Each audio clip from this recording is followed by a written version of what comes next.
నేను చేసినవన్నీ ఏం చేసావమ్మా నువ్వు ఏం చేసావు అడగరావాలను అడిగితే చెప్పడానికైనా సిగ్గుపడిందా?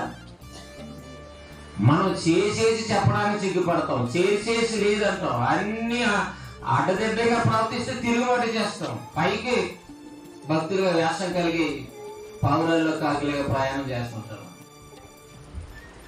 ఏమిటంటే నేను చేసినవన్నీ నాతో చెప్పినని సాక్ష్యం ఇచ్చిన స్త్రీ యొక్క మాటను బట్టి, ఒక స్త్రీ, ఒక సమరయ స్త్రీ, సమరయ జాతికి సంబంధించిన స్త్రీ తన బ్రతుకులో కాస్త తేడాగా బ్రతుకుతుంది, ఒక వ్యభిచారిగా జీవిస్తుంది, తన దేహంలో తన ఇష్ట ప్రకారం